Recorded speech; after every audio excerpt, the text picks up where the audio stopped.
ছাত্রার মতো টিকে থাকার থেকে রাজার মতো বিদায় নেওয়াটা গুরুত্বপূর্ণ। কোর্স মাহমুদুল্লাহ রিয়াদ এক্সপিরিয়েন্স কোটায় খেলছে, ফারুক ভাইকে নিয়ে এখন পর্যন্ত নেগেটিভ কেউ বলছে না। Within 1 month or 2 months Faruk ভাইকে নিয়ে নেগেটিভ বলবে। বাংলাদেশ ক্রিকেট বোর্ডের আসলে কি ক্রিকেটারদের নার্চার করা উচিত ওই ফোমের যে আপনার ব্যারিয়ার গুলো রয়েছে তার থেকে বেশি সফিস্টিকেটেড ওয়েতে। আমরা সেটা করি না, আমরা ভুল বার্তা দিই। পারভেজ ইমনকে আমি দলে রাখি কিন্তু খেলাই না, মিরাজকে আমরা দলে রাখি ভাইস ক্যাপ্টেন করি, আমরা খেলাই না।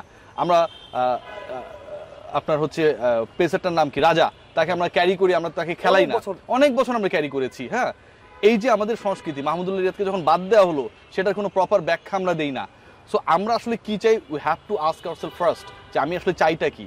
আমি যদি আমার চাওয়া সম্পর্কে ক্লিয়ার না হই, আমার প্রাপ্তি কিন্তু আসলে মিট করবে না। হ্যাঁ, সিচুয়েশন তো অনেক সময় ডিফারেন্ট থাকে। একসময় আপনি মাহমুদুল্লাহ রিয়াদের দলে থাকার জন্য অনেক কথা বলেছেন, মাহমুদুল্লাহ রিয়াদ তারপর দলে ছিল, মাহমুদুল্লাহ রিয়াদ পারফর্ম করেছে। এবার বিশ্বকাপের ইনিংস এর পর আসলে মাহমুদুল্লাহ রিয়াদের দলে থাকা উচিত ছিল কিনা? আমি যে কন্টেন্টগুলো করেছি মানুষ নিশ্চয়ই ফলো করেছেন। আমি মাহমুদুল্লাহ রিয়াদের আমি মনে প্রাণে চাইছিলাম যে মাহমুদুল্লাহ রিয়াদের রিটায়ারমেন্টটা it should be after the 23 world cup.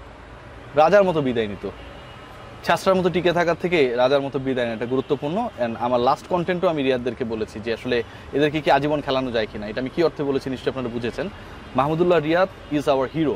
So একজন হিরো যদি এরকম করে, ধরেন একজন বিশাল রাজা, পাওয়ারফুল রাজা, তারও কিন্তু একটা বার্ধক্য আসে না, তার সন্তানেরা রাজকুমাররা রাজত্ব গ্রহণ করে, তাই তো? আপনি ওই যে একটা বিখ্যাত মুভি আপনারা দেখেছেন না, আপনার বাহুবলী, তো ওখানে হচ্ছে শিবগামী দেবীর হচ্ছে আপনার ভাইস্তা যে ছিল তাকে দায়িত্ব গ্রহণ করে যে সেই হচ্ছে আমাদের মহারাজ। হ্যাঁ, তো সবসময় আসলে ওই রাজসিক চেয়ারটা বা মহারাজের যে জায়গাটা, আসনটা, সেটা সময় থাকতে পরিবর্তন করা উচিত। এটা হলে হয় কি জানেন, রাজত্বটা ঠিক থাকে। আর আপনি কত বড় রাজা ছিলেন সেই ব্যাপারটা মানুষ ফিল করতে পারে। রিয়াদের ক্ষেত্রে আমার কাছে মনে হয় যে তিনি রাজা ছিল কিন্তু রাজার মতো বিদায়টা হতে পারলো না। রিয়াসুল ভাই, মাহমুদুল্লাহ রিয়াদও কি এখন কোটার প্লেয়ার? আমি তো বললাম এক্সপিরিয়েন্স কোটায় খেলছে, আমি শুরুতেই বলেছি। অফকোর্স মাহমুদুল্লাহ রিয়াদ এক্সপিরিয়েন্স কোটায় খেলছে এবং সাকিব আল হাসান নাই দেখে আরও বেশি তার খেলানোর ব্যাপারে এটা হয়েছে। আমি চাইবো যে মাহমুদুল্লাহ রিয়াদ পরের 2 ইনিংসে খুব ভালো করে ফেললো, এরপরে আবার মাহমুদুল্লাহ রিয়াদকে আমরা 26 ওয়ার্ল্ড কাপে হচ্ছে, আমরা যেন এমনটা না করি। BCB selection panel should see with him. Mahmudullah রিয়াদকে আমরা অন্য কোনোভাবে কাজে লাগাতে পারি কিনা। রিয়াদের এই মুহূর্তে ফিল করে T20 ছেড়ে দেওয়া উচিত। বিরাট কোহলি, রোহিত শর্মার মতো ক্রিকেটাররা যখন ছেড়ে দেন, ইনফর্ম ক্রিকেটাররা যখন ছেড়ে দেন, রোহিত শর্মা যখন টানা 2 বলে 2টা 6 মারেন বাংলাদেশের ইনিংসের বিপরীতে, তারা যখন ফার্স্ট ইনিংসে ব্যাট করতে নামলো টেস্টে, তখন কখনো মনে হবে না যে এই ক্রিকেটার ইন্টারন্যাশনাল T20 থেকে রিটায়ার, তাই না? সো আমাদের ক্রিকেটারদের অবস্থা তো তাদের থেকে করুন, ঠিক না? তো আপনার যখন অবস্থাটা এত খারাপ, আপনি নিজেও সেটা বুঝছেন, সেই রিফ্লেক্সটা এখন আর নাই, আমার কাছে মনে হয় যে রিটায়ারমেন্টটা এটা high time to say goodbye. আমি কালকে আপনার ইমরুল কাছে একটা ইন্টারভিউ দেখছিলাম। আসলে আমি গামিনী সিলভাকে নিয়ে বলতে চাই, আসলে সবাই তো পরিবর্তন হয়, দেশের প্রধানমন্ত্রী পরিবর্তন হয়, বোর্ড প্রেসিডেন্ট পরিবর্তন হয়, গামিনী কেন পরিবর্তন হয়? গামিনী তো কিসের ক্ষমতা আসলে? গামিনীর ক্ষমতা কোন জায়গায় জানেন? গামিনীর ক্ষমতা আমার কাছে যেটা মনে হয় যে বাংলাদেশ ক্রিকেট বোর্ড এখন পর্যন্ত কিছু জায়গায়, পাপনের বোর্ড বলেন আর ফারুকের বোর্ড বলেন, তারা না নিজেরা কিছু ব্ল্যান্ডার করে নিজেদের ইমেজ নষ্ট করছে। ফারুক ভাইকে নিয়ে এখন পর্যন্ত নেগেটিভ কেউ বলছে না, but you trust me, within 1 month or 2 months Faruk ভাইকে নিয়ে নেগেটিভ বলবে। কেন বলবে দেখেন, ফারুক ভাই এখানে যখন বোর্ড প্রেসিডেন্ট হিসেবে আসে, তখন ফারুক ভাইয়ের ফার্স্ট অ্যান্ড ফরমোস্ট যে এক্সপেকটেশনস ছিল তার কাছ থেকে আমাদের, সেটা ছিল চন্ডিকা হাথুরু সিংয়ের ব্যাপারে he must take a decision. আমরা সেই সিদ্ধান্ত পাইনি। আমরা বাংলাদেশ ক্রিকেট বোর্ডের ফারুক ভাই আসছে 21 তারিখে না, আজকে আরও একটা মাস পেরিয়ে যাওয়ার পরের 7 তারিখ, 46 দিন হয়েছে। এখন পর্যন্ত আমরা game development, cricket operations, high performance, কোনোটা কমিটির এখন পর্যন্ত আমরা দায়িত্বশীল কাউকে পাই নাই। বাংলাদেশ দল এই মুহূর্তে বিদেশে একটা ট্যুরে আছে, একজন ডিরেক্টর ওখানটায় নেই। হ্যাঁ, এখন যারা আছে তারা যদি কাজের না হয় তাদেরকে আপনি গেট আউট করে দেন, আর যদি আপনি রাখেন তাহলে কাজ করিয়ে রাখেন। ক্রিকেট বোর্ডের তো এটা মানে বিয়ের মালা না যে পড়াই দিলাম পয়সা থাকলো বর চুপচাপ, কাজ করতে হবে ভাই। বিবাহিত দম্পতিও হচ্ছে একটা সময় পর কাজকাম শুরু করে। সো যারা আছে তাদেরকেও কিন্তু কাজ করতে হবে। আপনি যদি কাজ না করিয়ে বসিয়ে রাখেন, এইটা তো বাংলাদেশ ক্রিকেট বোর্ডের কর্মকাণ্ড হতে পারে না। যে জায়গাটা জনপ্রিয়তা হারায়, হাথুরু সিং ইস্যুতে, গামিনী সিলভা ইস্যুতে, এই ইস্যুগুলো কিন্তু চর্বিত চর্বণ, বাংলাদেশের ক্রিকেটের চর্বিত চর্বণ। আপনাকে এই জায়গাগুলোতে গার্ডসি ডিসিশন নিতে হবে। নাজমুল শান্ত 3 ফরম্যাটে ক্যাপ্টেন, খুবই জনপ্রিয় ইস্যু, যেটা আপনি রিশাফল করেন, আপনি এই ডিসিশনটা নিচ্ছেন না। সো এই যে 3-4টা ব্যাপার রয়েছে, এই বোর্ডে পরিবর্তনটা হয়েছে কি? কয়েকজন বোর্ড ডিরেক্টর পদত্যাগ করা ছাড়া আর কোনো পরিবর্তন এখন পর্যন্ত আসেনি, শুধুমাত্র চেহারা পাল্টাইছে। কারণ আমার এই কথা অনেকের খারাপ লাগবে, কিন্তু আপনি পরিবর্তনটা কোথায় হয়েছে আপনি আমাকে বলেন। গ্রাউন্ডসম্যানদের স্যালারি বাড়ছে, এটাতে আমার কোনো লাভ নাই ভাই।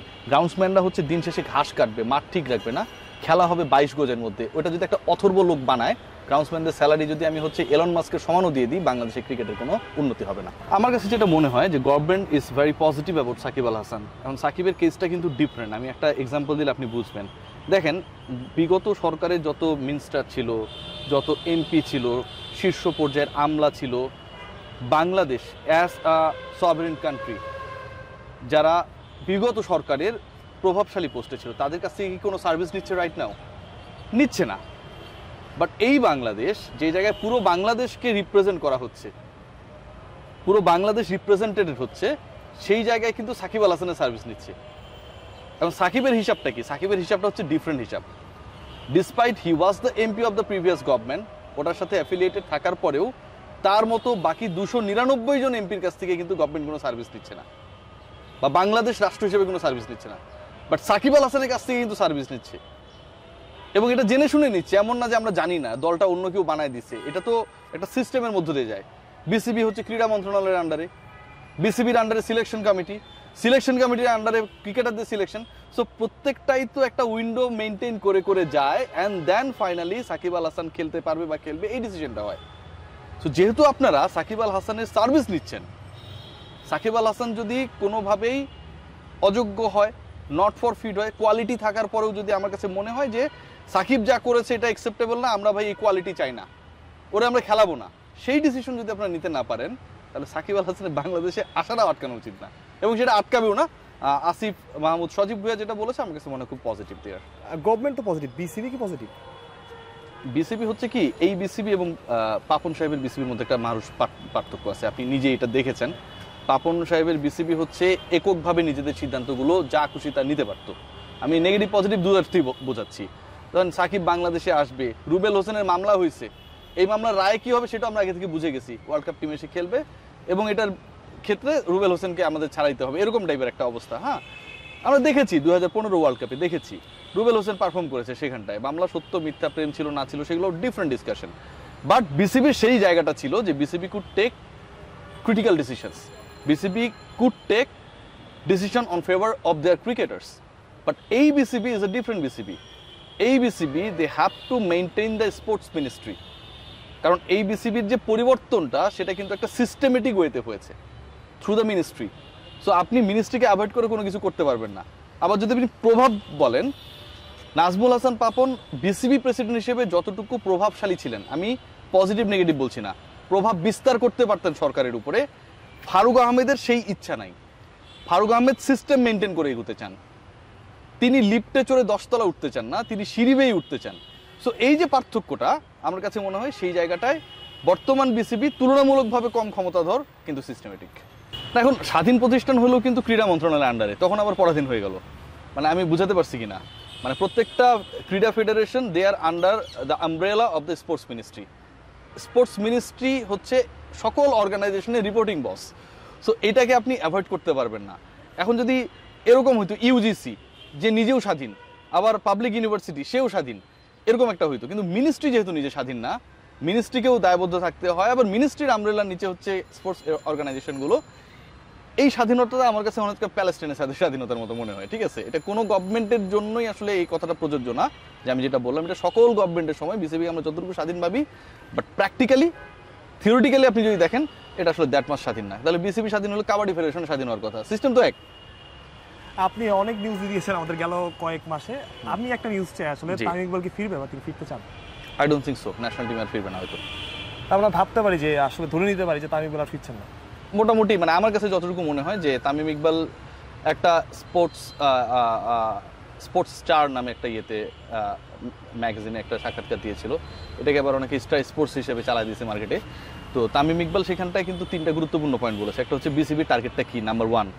নাম্বার 2 যেটা, সেটা তিনি কারো জায়গায় স্পয়েল করতে চান না, নষ্ট করতে চান না। প্রত্যেকটা কথার মধ্যে তামিম ইকবাল ফেরার জন্য যে শর্তগুলোর কথা বলেছেন, সেই শর্তের পিছনে আরেকটা শর্ত ছিল যে এই মুহূর্তে সেট আপ যদি ঠিক থাকে then you don't need to pick me. Tamim Iqbal আমার কাছে মনে হয় না এখন ফিরবে। তামিম ইকবাল যেই পার্সোনালিটির, ধরেন অনেক ক্রিকেটারকে আমরা দেখি যে ক্যারিয়ারটাকে লঙ্গার করার চেষ্টা করে, ন্যাশনাল টিমের অবসর নিয়ে প্রশ্ন ওঠে, অনেক ক্রিকেটার জোর করে খেলছেন, এরকমও আমরা দেখি। তো তামিম ইকবাল যেই ব্যক্তিত্বের আমার কাছে মনে হয় না যে তামিম ইকবাল ন্যাশনাল টিমে কামব্যাক করবে। আমি যতটুকু তামিমের সাথে মিশি, কথা বলি, বুঝি, চান্সেস ভ্যারি লো। আপনার কি মনে হয় সেটা ঠিক আছে? না, সেটা তো ঠিক না। এখনো তো দলে ধরেন হচ্ছে 3-4টা কোটায় ক্রিকেটাররা খেলছে। যেমন কোটার ইন্টারেস্টিং ব্যাপার রয়েছে, কোটায় কেউ বাদ পড়ে। যেমন আগে তানজিম সাকিবকে আমরা গতকাল বাদ পড়তে দেখেছি। মানুষ, আপনি বলেন তো সাকিবের কি বাদ পড়া উচিত ছিল? আগের ম্যাচগুলো ভালো খেলেছে, আগের ম্যাচ ভালো খেলেছে। আপনি ইনফর্ম একজনকে ক্রিকেটকে খেলাবেন না? আপনি যাকেই খেলান সেটা আমার ইস্যু না, কিন্তু আপনি সাকিবকে কেন খেলালেন না সেটা আমার ইস্যু। মাহমুদুল্লাহ রিয়াদ এক্সপিরিয়েন্স কোটায় খেলছে, শান্ত ক্যাপ্টেন কোটায় খেলছে। সো একটা দলের যদি 11 জনের মধ্যে 3-4 জন যদি এরকম কোটা মেনটেন করা হয়, তাহলে তো 33% কোটা হয়ে গেল। এবং এই কোটাটা আমার কাছে মনে হয় যে একসময় সবচেয়ে আলোচিত বিতর্কিত মুক্তিযোদ্ধা কোটার কাছাকাছি চলে গেল, তাই না? তো আমার কাছে যেটা মনে হয় যে জাতীয় দলটা মানে কি পুরো জাতির রিপ্রেজেন্টেশন করে, সেই দলে সবসময় আমরা কিছু কোটা দেখি। একটা সময় আমরা দেখতাম হচ্ছে হাতুরা সিং কোটা সৌম্য সরকার খেলবে, একটা সময় আমরা দেখতাম নান্নু কোটা, সেই নান্নু কোটায় খেলতে হচ্ছে ইয়াসির চৌধুরী রাব্বি চট্টগ্রামের ছেলে, পারফর্ম করুক আর না করুক। হ্যাঁ, তারপরে হচ্ছে ক্যাপ্টেন্স কোটায় আমরা দেখেছি সাব্বির রহমান রুম্মান খেলেছিল একটা সময়। সো সবসময় যদি কোটা মেনটেন করা হয়, এটা খুব ব্যাড মেসেজ। 10 জনের টিমে 11 জনের টিমে একজনও যদি কোটায় ঢুকে, এটাও 10%। এবং এই 10% কিন্তু বাংলাদেশের 18 কোটি মানুষের চয়েস না। আপনার কি মনে হয় হাতুরু সিং এর কোটাটা এখনো আছে? হাতুরু সিং কোটা আছে, হাতুরু সিং একটু চিপায় আছে। ফারুক ভাইয়ের আসার পর থেকে একটু চিপায় আছে দেখে এখন সে চুপচাপ আছে। সে এখন চায় এখান থেকে একটা ওয়েল এক্সিট, সে পরের সময়টুকু কাটাতে চায়। সো ওইটার জন্য হাতুরু সিং আসলে তো ওইভাবে আগে যেমন মানে ব্যাকডোরে অনেক কিছু করে ফেলতে পারতো, সিলেকশন প্যানেলে যারা ছিলেন তাদের বেল থাকতো না। সো এই জায়গায় দুইটা ঘটনা ঘটেছে। একটা, লিপু ভাই আসার পর থেকে, লিপু ভাই তো এক্স ডিরেক্টর, আর আমার কাছে মনে হয় যে ব্যক্তিত্বের জায়গা থেকে লিপু ভাই এবং নানু ভাইয়ের একটা বড় পার্থক্য রয়েছে। পার্থক্যটা কি এটা আপনারা বুঝে নেবেন, এটা একটা। আর দ্বিতীয় যেটা, ফারুক ভাই আসার পরে পাপন ভাইকে মেনটেন করে হাতুরু সিং যেভাবে অনেক কিছু করতে পারতো, এটা ফারুক আহমেদের সময় সম্ভব না। সো ওই জায়গা থেকে Hathurusingha is a clever guy. Hathurusingha, আপনি চিন্তা করেন, আমি জাস্ট একটা কথা বলি আপনাকে, ইন্টারেস্টিং। নিউজিল্যান্ডে বাংলাদেশ ট্যুরে ছিল, সেই সময়টায় হাতুরু সিং অ্যানাউন্স করে দিলেন যে Najmul Shanto should be the captain of 3 formats. এই অ্যানাউন্সমেন্টটা কে করবে? এই অ্যানাউন্সমেন্ট করবে BCB, Bangladesh cricket board. This is not the responsibility of a coach যে তিনি এটা অ্যানাউন্স করবেন, তিনি কিন্তু সেটা করে দিলেন। সো এই যে ম্যাল প্র্যাকটিস বা ব্যাড প্র্যাকটিস, এবং তিনি এটা করলেন কোন সময়টা জানেন? সাকিব আল হাসান যখন চিপায়, সাকিব আল হাসানের যখন চোখের সমস্যা, সাকিবকে নিয়ে যখন বিতর্ক হচ্ছে, অথচ এই হাতুরা সিং একটা সময় সাকিবকে ব্যাক করেছেন। আবার হাতুরা সিং বিভিন্ন ইন্টারভিউতে বলেছেন, আমরা শুনেছি যে বিশ্বকাপের সময় সিদ্ধান্তগুলো সব সাকিব আল হাসান নিয়েছেন। টিম ডিরেক্টর খালেদ মাহমুদ সুজন বলছে যে হাতুরা সিং আমাকে মিটিংয়ে অ্যালাউ করতো না। সাকিব যদি সব সিদ্ধান্ত নিয়ে থাকে, তাহলে খালেদ মাহমুদ সুজনকে হচ্ছে মিটিংয়ে হাতুরা সিং কেন অ্যালাউ করলেন না? কনফ্লিক্টিং। সো উনি হচ্ছে যেদিকে ছাতা ধরে, মানে পানি পড়ে সেদিকেই ছাতা ধরে, এবং এই মুহূর্তে তার ছাতাটা একটু ফুটো, তো যে কারণে কনফিডেন্স পাচ্ছে না। আপনার কি মনে হয় যে হাতুরু সিং এর সাকিব আল হাসানকে নিয়ে একটা গেম খেলেছে? অফকোর্স খেলেছিল, এবং সেটার মানে রেজাল্ট আমরা এখনো পাচ্ছি। সাকিব তামিমের গ্যাঞ্জাম যদি আরো 5 বছর আগের হয়, সাউথ আফ্রিকায় তো দুজনই একসাথে বাংলাদেশকে জিতিয়েছিলেন, তাই না? আমার এখনো মনে আছে, আলিঙ্গন করেছেন, একসাথে জিতিয়েছেন, নগদের বিজ্ঞাপনে অ্যাটেন্ড করেছেন। সেই গ্যাঞ্জামটা হুট করে বিশ্বকাপকে কেন্দ্র করে এতটা হলো কেন? সো সাকিব তামিম দুজনই কিন্তু আসলে, আপনি যদি বলেন যে তারা হচ্ছে অনেক এক্সপিরিয়েন্সড, আমি বলবো হাতুরু সিং এর কূটনীতির কাছে এরা বাচ্চা। সাকিব তামিম তো একসাথে খেলেছে, একসাথে ড্রেসিং রুম শেয়ার করেছে, এত বিতর্কগুলো তো হয় নাই। মানে তাদের মধ্যে গ্যাঞ্জামও যদি আমি মেনে নিই যে আরো 5 বছর আগের থেকে হয়েছে, বউদেরকে কেন্দ্র করে গ্যাঞ্জাম হয়েছে, মার্কেটে যেগুলো প্রচলিত আছে, তো এটাও যদি হয়, তারা তো বিয়ে করেছে অনেকদিন আগে, 1 যুগ হয়ে গেছে কমপক্ষে, তাই না? 12 যদি হিসাব করেন আপনি, তাই আমি গেল আরো আগে অনেক বিয়ে করেছে। তো এই গ্যাঞ্জামটাও যদি আমি মেনে নিই, তারা তো একসাথে এত বছর খেললেন। সো এই গ্যাঞ্জামটা আবার এই যে এই মিরপুরে আপনি দেখেন, আরেকটা ইন্টারেস্টিং কথা বলি, সাকিব আল হাসান যখন সব ক্রিকেটারকে নিয়ে বিসিবির বিরুদ্ধে গেলেন, তামিম ইকবালও তো সেখানটায় ছিলেন। এতই যদি গ্যাঞ্জাম, সাকিব আল হাসান একটা আন্দোলনে লিড দিচ্ছে, ওখানটা কি তামিম ইকবাল যাবে? মাশরাফি ছিল না এখানে, মাশরাফি ছিল না, তামিম ইকবাল সেখানটায় ছিলেন। তো সাকিবের ডাকেই তো এসছেন। আমার পয়েন্টটা কোথায়? আমার পয়েন্টটা হচ্ছে যে যদি এতই খারাপ সম্পর্ক থাকতো, তাহলে তো দুজনে আসতেন না। এই জায়গাটা যখন থার্ড পার্টি ঢুকে গেছে না, তখন ওই সমস্যা। মানে যখন আপনার বউ বা আপনি আপনাদের দাম্পত্য জীবনের সমস্যা মেটানোর জন্য একে অপরের সাথে কথা না বলে আপনি আপনার বন্ধুর সাথে, আর বউ আপনার ভাবির সাথে আলাপ করবে, তখন প্যাচটা লাগবে ভাই। এই জায়গায় ভাবির ভূমিকায় আসলে হাতুরা সিং। দেখেন, মিরাজকে যে বাদ দেওয়া হলো, তার আগের সিরিজটায় তিনি ভাইস ক্যাপ্টেন ছিলেন। একটা ছেলেকে আপনি নিউজিল্যান্ডে গিয়ে খেলাবেন না, ভাইস ক্যাপ্টেন কেন বানাবেন? মানে ক্যাপ্টেন্সি তো একটা সিঁড়ির মতো, আপনি একতলা না পেরুলে আপনি দোতলায় যেতে পারবেন না। সো ক্যাপ্টেন্সি যদি একটা সিঁড়ি হয়, স্টিয়ার হয়, আপনি মিরাজকে ভাইস ক্যাপ্টেন বানিয়েছেন ফর দ্য ফিউচার। এখন মিরাজ যদি আপনার খেলার যোগ্য ক্রিকেটার না হয়, তাহলে আপনি ভাইস ক্যাপ্টেন বানাবেন কেন? আর যদি আপনি ভাইস ক্যাপ্টেন বানাবেন, তাকে খেলাবেন না কেন? আবার যদি আপনি তাকে না খেলান তাহলে আপনি কিসের ভিত্তিতে তাকে বাদ দিলেন, পরে সিরিজে তাকে বাদ দিয়ে দেওয়া হয়েছে। এবং এটা নিয়ে আমি একটা স্ট্যাটাসও দিয়েছিলাম, আমাদের সকল গণ্যমান্য গণমাধ্যমরা তারা একটা ভুলভাল নিউজ করছিল, আপনি জানেন মনে হয়, যে মিরাজ হচ্ছে 9 মাস পরে ফিরলেন বা কিছু একটা, ঠিক আছে, আসলে 14 মাস পরে সেটা ছিল। সবাই ভুলে গেছে বিসিবির এই পরিকল্পনাহীনতার কারণে। অ্যাপেয়ারিংটা ছিল তার 14 মাস আগে, 9 মাস আগে দলে ছিলেন কিন্তু তাকে খেলানো হয়নি। আমার কাছে মনে হয় কি যে একজন ক্রিকেটারকে প্রপারলি আপনার চান্স দিতে হবে।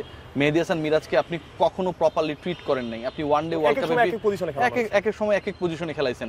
গতকালকে মিরাজের ইনিংস নিয়ে এখনো অনেকে সমালোচনা করে যে অনেক বল বেশি খেলে ফেলছে, তুলনামূলক রান কম করেছে। আপনি যদি এটাকে ধরেও নেন সমালোচনা, কে বেটার স্ট্রাইক রেটে ব্যাট করেছে? মিরাজ নামছে নাম্বার 7-এ, তার মানে আপনার তখন কয়টা উইকেট চলে গেছে? মিরাজ নামার পর কয়জন ছিল? অনেকগুলো সিঙ্গেল নিছে, একটা দারুণ আপার কাট মারছে, অনেক কিছুই করছে। সো আমার কথা হচ্ছে একজন ক্রিকেটারকে আপনি চান্স দেন। এই মাইক্রোফোনটা নিয়ে আমি যখন কথা বলছি, এটা আপনি স্টার্টিং ডেটা কিন্তু এরকমটা ছিল না মানুষ, আপনাকে ছোট থেকে বড় হইতে হয়েছে। এখন যদি আপনি 2 দিন মাইক্রোফোন নিয়ে বের হলেন, আর এরপরে হচ্ছে 2 দিন আপনাকে মাইক্রোফোন দিল না, ক্যামেরা দিল না, 7 দিন বসিয়ে রাখলো, আবার যদি বের হন, আপনি কিন্তু এটার সাথে ইউজ টু হতে পারবেন না। Everything like that. একটা বাচ্চা যখন ছোটবেলায় হাঁটা শুরু করে, একদিনই কিন্তু সে তাকে কন্ট্রোল করতে পারে না, দেয় একটা দৌড়, তারপর পড়ে যায়, ব্যথা পায়, গার্ডিয়ানরা আশপাশে তাকায়। এখন তো অনেক ফোমের অনেক কিছু তৈরি করছে আমাদের বড় গার্ডিয়ানরা, যেন পড়লেও ব্যথা না পায়। পরিচয় ভালো উপভোগ করি। এবং সবচেয়ে মজার ব্যাপার যেটা, যে সাধারণ পাবলিক ওরা বলে যে আমার চাকরি চলে গেছে, চাকরিচ্যুত করেছে, এবং এটা শোনাটা একটা অন্যরকম আনন্দের আমার কাছে মনে হয়। ফরেন ট্যুর আগে বলা হয় যে কোথাও যেতে পারবেন না, একদমই, মানে ফরেন ট্যুর মানেই হচ্ছে যে আমি কোথাও যেতে পারবো না, তারপরে হচ্ছে কই থেকে স্পন্সর পাবো, সাকিব আল হাসান রিটায়ার করলে কি করে খাবো, এই ডিসকাশনসগুলো অনেক বেশি হয়। তামিম ইকবালের রিপোর্ট না করলে কি হবে। বাট আই থিঙ্ক দ্যাট যে এগুলো ইন্সপিরেশন সবার জন্যই, কারণ end of the day you know আপনি কি। সো ওই গার্ডসটা আছে বলেই আমি আমার এই বয়সে এই গার্ডস শো করতে পারছি যে আমি ফ্রিল্যান্সিং করব। এখন পর্যন্ত আমার মতো যারা বিভিন্ন জায়গায় বা নিজের মতো করে কন্টেন্ট ক্রিয়েট করে, আমাদের অনেক রেসপেক্টেড সিনিয়র জুনিয়ররা রয়েছে, সবাই কিন্তু কোনো না কোনো হাউজের সাথে জড়িত, সবাই কোনো না কোনো জায়গা থেকে তাদের একটা ফিক্সড স্যালারি আসে। সো আমার সেই জায়গাটা নাই, আলহামদুলিল্লাহ আমি ভালো আছি। কমেন্টগুলো পড়েন? কমেন্ট পড়ি, কমেন্টস আর ভেরি মাচ আমার কাছে মনে হয় ইন্সপায়ারিং। কারণ এই কমেন্টগুলো যারা করে, আমি আপনাকে এক্সাম্পল দিই, যে তামিম ইকবাল মিডল অর্ডারে গিয়ে ব্যাট করবে, that was the proposal from BCB president হাতুরা সিংয়ে বাংলাদেশের ন্যাশনাল টিম অ্যানাউন্স করার আগে, মনে করেন 2023-এ। আমি যখন এই রিপোর্টটা বানালাম, আমাকে একদম ধুয়ে দিল পুরো বাংলাদেশের মানুষ। জাস্ট আফটার 24 আওয়ার্স তামিম একই কথা যখন বললো, এই মানুষগুলো আমাকে আকাশে তুললো। সো আমার কাছে মনে হয় কমেন্টস আর ইন্সপায়ারিং, এবং এগুলো গুরুত্বপূর্ণ যে আপনার নিজের জাজমেন্টটা করার জন্য। যারা খারাপ কমেন্ট করছে তারাও কিন্তু আমার স্টোরি দেখছে, তার মানে কি, দে আর ডিপেন্ডেন্ট টু ওয়াচ মি।